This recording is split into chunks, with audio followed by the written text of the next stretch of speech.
share something that's on my heart about Australia Day. Some people call it Invasion Day, not Australia Day. And I'm wondering whether you ever wonder, how should we really feel about January the 26th, 1788? How should we feel about Australia's colonial history? Is Australia Day really something to celebrate? I remember the first time I walked around Parramatta, I was looking at some of the historical places there, like Old Government House. I saw a bridge that was built by the convicts, and I saw some other buildings that were built by early settlers. A lot of the street names are named after early governors who were sent out from England to the early colony. And I had trouble celebrating Australia's history. It's like deep in my heart there was a little bit of a wounded social conscience about our history. I reflected on things I'd heard about atrocities that had been committed against Indigenous people, and I just felt in my heart that I really needed to know how I should think about Australia's history from God's point of view. In contrast, the Americans seem to have a high level of patriotism because they're so proud of the Christian history that founded America in the first place. But what about us Australians? How should we feel? What does God think about our past history? So I set myself to pray and ask God for an answer, and I fasted. And a visiting preacher came to the house where I was staying, and he prayed for me that God would give me revelation.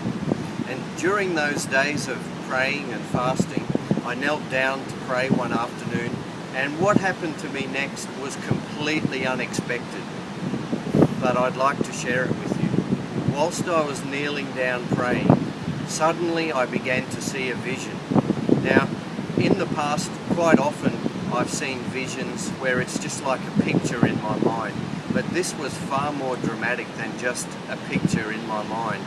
It's like the wall that I was looking at when I was praying disappeared, and it's like I stepped into the very scenery as this vision unfolded. And in this vision, it felt like I was an Indigenous person more than 200 years back in time. And I was walking through the bush, minding my own business, and I stepped through the thicket and I got down onto the beach, and I was looking out towards the ocean over the eastern horizon. I was feeling carefree. I was just feeling like things have always been like this for as long as I can remember, and they're probably going to be like this for as long into the future as I can imagine. And then suddenly, as I looked out to sea, I saw an incredibly bright light shining over the horizon. It was brighter than the sun. The sun was already in the air, so I knew it wasn't the sun. And I was wondering, what is the source of this bright light? And as I watched, the light got brighter and brighter, and I knew that whatever was the source of this light, I was soon going to see it appearing over the horizon. And my emotion was a mixture of joy and anticipation, but also a little bit of fear, because I'd never experienced anything like this before. It's like I was in the place of how an Indigenous person would have felt 200 years ago. And the shafts of light got brighter and brighter, and I was just enthralled, as I knew any second now I'm going to see what the source of this light is. And then over the horizon, rising up above the horizon, was a city, and it was bright. It was illuminating the whole area. It was shining bright.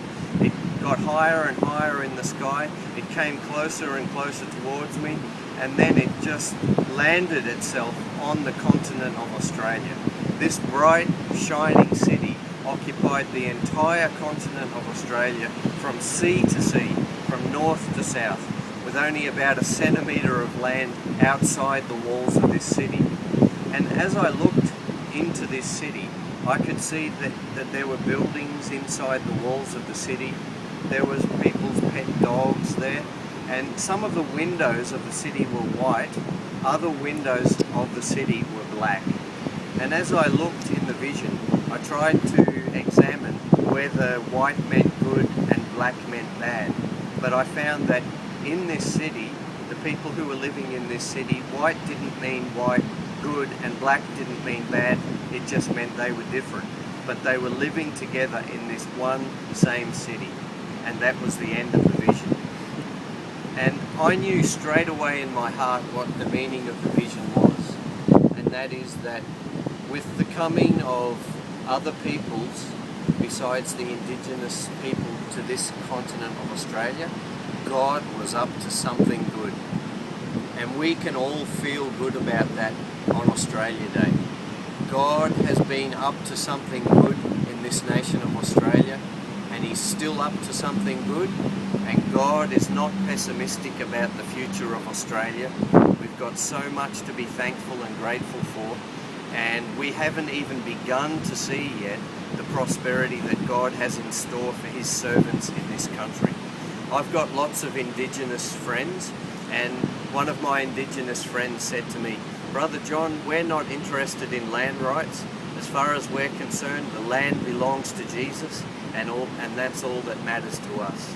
Another Indigenous friend of mine said to me, he said, "Brother John, I'm glad that white people came to this country, because if they didn't come, we wouldn't have heard about Jesus, and we wouldn't have been saved." So let's render to the Lord praise and thanks for all His benefits that He's given towards us in this great land of Australia, and the best is yet to come.